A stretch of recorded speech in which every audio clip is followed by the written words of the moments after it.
Film ini dibintangi oleh aktor dan aktris yang sudah tidak asing lagi, yaitu Josh Brolin sebagai Joe Doucette, Elizabeth Olsen sebagai Mary Sebastian, Samuel L. Jackson sebagai Cheney, Sarto Copley sebagai Adrian Price, serta beberapa aktor pendukung lainnya. Sebenarnya film Oldboy ini juga ada versi lain yang rilis di tahun 2003 sebagai versi originalnya. Namun, kita akan membahas yang versi 2013 sebagai versi remake-nya.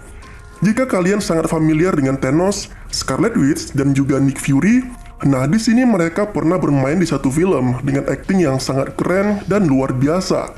Dan dari segi alur cerita, film ini membawa cerita yang cukup segar, walaupun telah dirilis di tahun 2013. Film ini mengisahkan tentang pemuda bernama Joe Doucette. Dia adalah karyawan di salah satu perusahaan yang bergerak di bidang periklanan. Si Om Joe ini memiliki seorang putri yang masih berusia 3 tahun, bernama Mia Rose, dan mantan istri bernama Donna. Sifat dari Om Joe ini bisa dibilang cukup berandalan. Dia suka mabuk, kadang kencing sembarangan, dan hal guna. Suatu malam, Om Joe ini pun punya janji dengan kliennya untuk sebuah proyek iklan. Ketika proyeknya sudah disetujui, dia malah menggoda pacar dari kliennya ini. Dia pun dihajar dan ya mungkin proyeknya akan batal. Setelah itu kita diperlihatkan Joe sedang mabuk berat sampai muntah-muntah.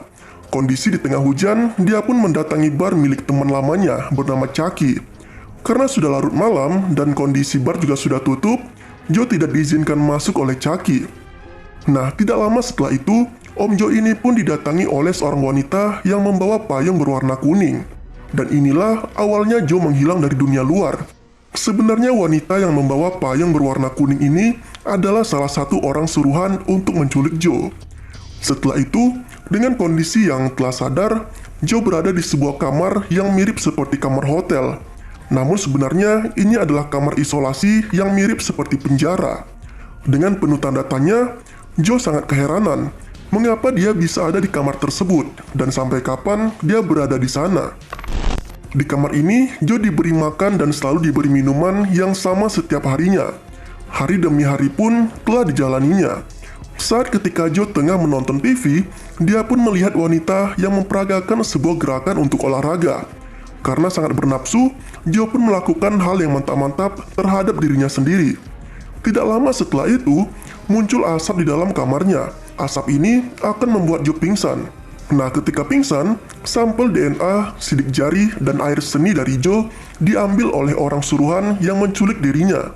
Sampel tersebut bertujuan untuk memfitnah Joe atas pemerkosaan dan pembunuhan terhadap mantan istrinya. Tepat di suatu hari, Joe yang tengah melihat TV, melihat berita kematian dari istrinya dan menyisakan anaknya. Dan kematian itu disebut karena perbuatan Joe sendiri. Benar-benar fitnah. Demi bulan pun telah dijalani Joe di kamar ini. Karena sangat kesepian, dia pun membuat teman halunya sendiri. Dengan darahnya, Joe pun membuat bentuk wajah pada bantalnya. Dan tidak hanya itu, dia pun sempat menemukan tikus putih yang akhirnya bisa menemani kesepiannya selama ini. Hingga ketika tikus putih mungil ini memiliki anak, hal menyedihkan pun terjadi. Pihak hotel yang menyekap Joe membunuh tikus beserta anak-anaknya dan disajikan di sebuah piring untuk Joe. Joe pun sangat kaget dan sangat sedih akan hal itu. Karena sangat frustasi, Joe pun sempat berniat untuk bunuh diri, namun gagal. Tahun demi tahun pun telah dijalani Joe di kamar ini. Ketika Joe tengah melihat TV, dia melihat putrinya, Mia, yang telah diadopsi oleh orang lain. Dia juga melihat putrinya yang tengah memainkan sebuah alat musik dengan lagu yang begitu indah, sehingga membuat Joe begitu terharu. Karena hal tersebut, Joe pun memiliki semangat baru dan mulai menulis surat untuk putrinya, agar ketika dia telah keluar, putrinya dapat membaca surat-suratnya bahwa selama ini bukan dia yang membunuh ibunya. Joe juga mulai berhenti untuk meminum minuman beralkohol. Dan tidak hanya itu, Joe juga menyempatkan dirinya untuk berolahraga, untuk membugarkan dirinya agar suatu saat ketika dia telah bebas, dia bisa bertemu dengan putrinya dalam kondisi yang prima, dan untuk membalaskan dendam terhadap orang-orang yang menyakiti. Setelah berpuluh tahun Joe berada di kamar ini, dia pun berencana untuk kabur melalui tembok yang ada di kamar mandi.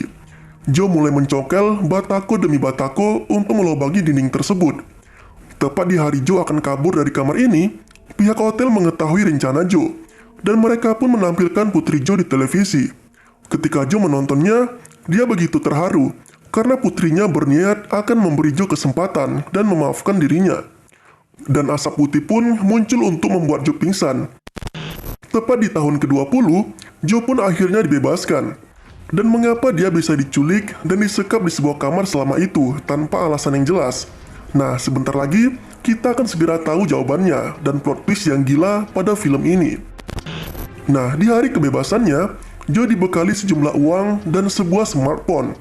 Dia juga membawa surat-surat yang telah ditulisnya selama ini. Tidak lama setelah dia bisa menghirup udara bebas, Joe melihat ada seorang wanita yang membawa payung berwarna kuning, sama ketika saat dia diculik 20 tahun yang lalu. Joe pun mengejar wanita itu, namun dihalangi oleh sejumlah pemuda. Joe lalu menghajar semua pemuda tersebut karena telah menghalangi dirinya. Setelah hampir dekat dengan wanita pembawa payung kuning ini, payung tersebut malah dipegang oleh seorang pria. Joe dengan penuh tanda tanya sempat akan menghajar pria tak bersalah tersebut, namun dihalangi oleh seorang wanita, dan akhirnya Joe dipertemukan oleh seorang wanita bernama Mary Sebastian. Nah, siapa sebenarnya wanita ini? Sedikit bocoran, Mary ini adalah anak Joe yang sebenarnya, yaitu Mia. Namun di sini, Joe belum mengetahui bahwa Mary ini adalah anak kandungnya sendiri. Rupanya, wanita yang membawa payung kuning tadi sengaja membawa Joe agar Joe bisa bertemu dengan Mary. Dan ini akan menjadi awal pertemuan mereka yang sangat mengejutkan. Karena melihat Joe yang begitu panik, Mary lalu memberikan kartu namanya kepada Joe. Jika suatu saat Joe perlu bantuan, dia bisa menghubungi Mary. Nah, Mary ini bekerja di sebuah klinik keliling. Jadi dia biasa merawat orang-orang yang membutuhkan pertolongan medis. Sosok dari karakter Mary ini sangat baik, tulus, dan penuh dengan kasih sayang. Nah, setelah dari itu, Joe lalu pergi menemui teman lamanya, yaitu Chucky. Dan Chucky sangat terkejut atas hilangnya Joe selama 20 tahun ini. Joe lalu menceritakan semua kisahnya kepada Chucky. Tidak lama setelah itu, Joe lalu ditelepon oleh pria misterius. Pria yang menelpon Joe inilah yang bertanggung jawab atas penculikan dan yang mengurung Joe selama 20 tahun tersebut. Joe lalu meminta bantuan Chucky untuk mencari info di internet dari daftar orang yang pernah disakiti olehnya. Dari daftar itulah, Joe berniat untuk mencari siapa orang di balik yang pernah menculik dan menyekap dirinya. Mulai dari mantan bosnya, kliennya, dan orang yang pernah bermusuhan dengan Joe. Dan Joe terus mencari info tersebut di internet sampai larut malam. Dan akhirnya, pada suatu pagi, dia ditemukan oleh Chucky dalam keadaan pingsan. Chucky pun menelpon perawat dari kartu nama yang ada di saku Joe. Dan di sini, Joe akhirnya dirawat oleh Mary. Nah, kemudian, kita diperlihatkan kondisi Joe yang masih pingsan. Mary tidak sengaja menemukan surat milik Joe dan sempat membacanya. Joe yang telah sadar lalu mengambil surat-surat tersebut dari tangan Mary. Mary yang sudah tahu lalu mencoba untuk memberikan bantuan kepada Joe. Joe dan Mary pun mulai mencari orang yang ada di balik telepon misterius sebelumnya. Namun orang-orang yang mereka datangi bukanlah orang yang mereka cari. Joe kemudian mencari sebuah restoran di mana restoran tersebut menyuplai makanan untuk hotel yang menyekap dirinya. Karena makan makanan yang sama selama 20 tahun, tentunya dia tidak akan lupa dengan rasa makanan tersebut. Satu persatu restoran pun telah didatanginya, dan akhirnya dia menemukan satu restoran yang menyediakan makanan yang sama persis seperti apa yang dia makan selama 20 tahun. Joe lalu mengikuti orang yang mencurigakan yang membawa makanan tersebut dengan jumlah yang banyak. Hingga akhirnya, Joe pun sampai di sebuah gedung. Gedung inilah yang menjadi tempat penyekapannya selama ini. Dengan bermodalkan sebuah martil, Joe pun menghajar orang-orang yang ada di sana. Dan dia pun akhirnya bertemu dengan pemimpin gedung tersebut. Orang ini bernama Chani, yang diperankan oleh Samuel L. Jackson. Nah, rupanya Chani ini cuma suruhan dari orang yang menculik si Joe. Jadi Chani ini cuma menyediakan fasilitas untuk kamar isolasi yang mirip seperti hotel untuk mengurung orang-orang dari setiap kliennya. Nah, untuk mencari informasi, Joe pun menyiksa Chani dengan begitu sadis agar Chani mau memberitahu siapa orang yang mengurung dirinya waktu itu. Nah, sayangnya Chani pun tidak tahu klien misteriusnya tersebut dan menyuruh Joe untuk memutar sebuah rekaman. Dari rekaman itu, klien misterius tersebut hanya menyuruh Chani untuk mengurung Joe selama 20 tahun tanpa diketahui oleh dunia luar. Jadi bisnisnya Chani ini terbilang ilegal dan sudah berjalan cukup lama. Nah, setelah itu, Joe pun berniat keluar dari gedung tersebut, namun dihadang oleh anak buah Chani. Dengan begitu brutal, Joe pun menghajar mereka semua. Namun Joe harus mengalami cedera yang cukup parah. Nah, di pintu keluar gedung, Joe yang hampir pingsan akhirnya diselamatkan oleh seorang pria dan mengantarkan Joe ke tempat Chucky. Nah, orang yang mengantar Joe ini adalah pria yang menculik dan menyekapnya selama ini. Nanti akan kita bahas siapa sosok pria ini dan apa tujuan dia mengurung Joe selama 20 tahun lamanya. Nah, Joe yang dalam kondisi cedera parah akhirnya dirawat oleh Mary dan temannya. Nah, setelah itu Joe yang telah berada di bar milik Chucky akhirnya ditelepon oleh pria misterius tadi. Dan alangkah mengejutkannya, pria misterius yang selama ini dicari oleh Joe nongol tiba-tiba di bar tersebut. Sontak Joe yang begitu emosi langsung ingin menghajar pria tersebut. Namun dihalangi oleh anak buah dari pria itu. Pria misterius ini pun memberitahu Joe bahwa dialah orang yang menculik dan menyekap dirinya selama 20 tahun. Dia jugalah yang memperkosa dan membunuh mantan istrinya. Sampel DNA, sidik jari, dan air seni yang sebelumnya diambil waktu Joe masih dikurung, tujuannya ya untuk itu, agar seolah-olah Joe lah yang melakukannya. Pria ini pun menjelaskan kepada Joe penculikan dan penyekapannya selama 20 tahun tersebut memiliki alasan tersendiri. Dan pria ini ingin Joe menebak dua dari pertanyaan yang diberikan. Yang pertama, siapa pria misterius ini? Dan yang kedua, mengapa dia mengurung Joe selama 20 tahun? Dan jika Joe berhasil mencari jawaban tersebut dalam waktu 46 jam, pria ini akan memberi Joe hadiah sebanyak 20 juta dolar dalam bentuk berlian. Dan pria ini akan bunuh diri di hadapan Joe dengan menembak sendiri kepalanya. Nah, Joe pun segera mencari jawaban tersebut dan dibantu oleh Mary. Menariknya, hubungan di antara keduanya semakin dekat, di mana hubungan mereka ini akan menjadi plot twist dan malapetaka yang amat menyakitkan buat Joe nanti. Mereka akhirnya menemukan sebuah petunjuk dari sebuah musik yang menjadi sound dari handphone milik Joe, di mana setiap kali pria misterius itu menelpon, maka nada deringnya akan selalu sama.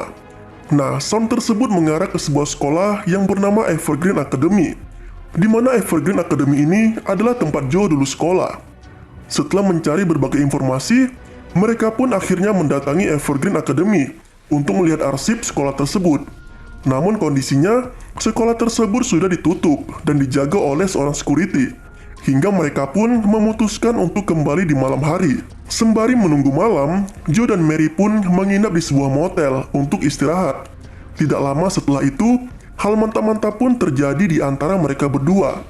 Joe dan Mary akhirnya berhubungan secara intim, dan aksi tersebut ternyata juga dimata-matai oleh pria misterius tadi. Joe tidak sadar bahwa wanita yang disetubuhinya ini adalah anaknya sendiri, yaitu Mia, yang telah berganti nama menjadi Mary Sebastian. Dan ya, itulah aksi yang sangat intens jika kalian ingin menyaksikan Thanos dan Scarlet Witch melakukan adegan yang mata-mata. Kemudian malam pun tiba, dan mereka kembali ke Evergreen Academy untuk mencari informasi lagi. Nah, setelah mencari berbagai arsip dan data, mereka menemukan fakta yang sangat mengejutkan. Ternyata, pria misterius yang menculik dan menyekap Joe selama 20 tahun bernama Adrian Price. Nah, Joe yang masih berada di Evergreen Academy menemukan info jika keluarga Price pernah mengalami tragedi keluarga yang sangat menyedihkan, di mana satu keluarga dibunuh dan hanya menyisakan Adrian Price saja. Joe lalu mencoba untuk mengingat masa lalu yang terjadi di sekolah itu, dan ternyata Adrian Price ini memiliki saudara perempuan bernama Amanda Price, di mana Amanda inilah yang akan menjadi penyebab mengapa Adrian mengurung Joe. Nah, Amanda Price ini selalu dibully oleh teman sekolahnya, sampai di suatu ketika dia kedapatan oleh Joe sedang mantap-mantap dengan seorang pria. Dan pria itu adalah bapaknya sendiri yang bernama Arthur Price. Jadi Amanda ini juga memiliki perilaku yang cukup buruk. Dia suka begituan dengan orang tuanya sendiri, sehingga dicap sebagai pelacur. Karena mengetahui hal itu, Joe pun menceritakan apa yang dia lihat kepada teman-teman sekolahnya. Sehingga Amanda Price ini pun selalu dibully, dan hal itu akan ada hubungannya dengan tragedi pada keluarga Price. Cukup dengan informasi yang dia dapat, Joe pun memutuskan untuk bertemu dengan Adrian Price, namun sempat dicegat oleh Mary. karena Mary khawatir dengan keselamatan Joe jika nantinya dia bertemu dengan Adrian. Namun di sini Joe berhasil meyakinkan Mary bahwa dia akan baik-baik saja. Setelah Joe tiba di gedung tempat Adrian berada, Joe pun langsung menanyakan di mana Mia anaknya, dan Joe sempat membunuh asisten pribadi Adrian. Ketika diminta untuk menjawab dua pertanyaan yang sebelumnya diberikan, Joe dengan informasi yang telah diketahuinya akhirnya menjelaskan bahwa pria yang menyekap dirinya selama 20 tahun benar bernama Adrian Price. Dan alasan dia disekap selama 20 tahun adalah karena di masa lalu, Joe menceritakan ke teman-temannya apa yang dilihatnya atas perbuatan Amanda dan bapaknya tadi. Nah, karena perbuatan Joe inilah, tragedi pada keluarga Price pun terjadi. Amanda menjalani hidup yang begitu berat. Dan karena merasa malu karena ketahuan telah berhubungan dengan anak perempuannya sendiri, Arthur Price lalu membunuh semua anggota keluarganya, termasuk dirinya sendiri, menyisakan Adrian yang selamat dari tragedi itu. Sehingga Adrian memiliki rasa dendam terhadap Joe dengan apa yang telah dialaminya. Adrian juga ingin Joe merasakan apa yang dia rasakan. Sehingga tepat ketika Adrian menjelaskan fakta yang sebenarnya kepada Joe, hal yang mengejutkan pun terjadi. Ternyata, anak yang selama ini dia lihat di TV hotel itu hanyalah rekayasa oleh Adrian. Dan anak yang dia lihat itu ternyata hanyalah orang yang dipekerjakan oleh Adrian. Orang yang selama ini merawatnya, menemaninya, dan berhubungan intim dengannya ternyata adalah anaknya sendiri, yaitu Mary Sebastian. Dan hal itu ternyata telah direncanakan oleh Adrian sebelumnya. Di sini Joe yang telah mengetahui fakta yang sebenarnya merasa sangat syok, dan damn, ini benar-benar rencana balas dendam yang begitu gila. Akhirnya, Adrian dapat membuat Joe merasakan apa yang dulu dia rasakan. Dan di sini Joe benar-benar sangat syok karena telah berhubungan dengan anaknya sendiri yang sebelumnya tidak dia ketahui. Adrian lalu menghubungi Mary dan Joe memohon kepada Adrian agar tidak melibatkan Mary dan tidak memberitahukannya kalau Joe itu adalah bapaknya. Nah, karena merasa balas dendamnya telah tercapai, Adrian pun kemudian bunuh diri dengan menembak sendiri dirinya dan meninggalkan Joe dengan penuh kepedihan. Nah, 1 hari setelah itu, Joe pun membuat surat kepada Mary agar tidak lagi menemui dan mencari dirinya. Dan di sini, Mary diberi berlian yang sebelumnya didapat Joe dari Adrian, dan sebuah mainan yang dulu pernah dibelikan Joe ketika Mary berulang tahun. Dan di sini, Joe lalu mendatangi Cheney dan membayarnya dengan berlian, agar dia dapat dikurung kembali di hotel tempat dulu dia dikurung. Joe berniat untuk menghilang kembali dari dunia luar, dan mungkin untuk selamanya. Dan film pun berakhir.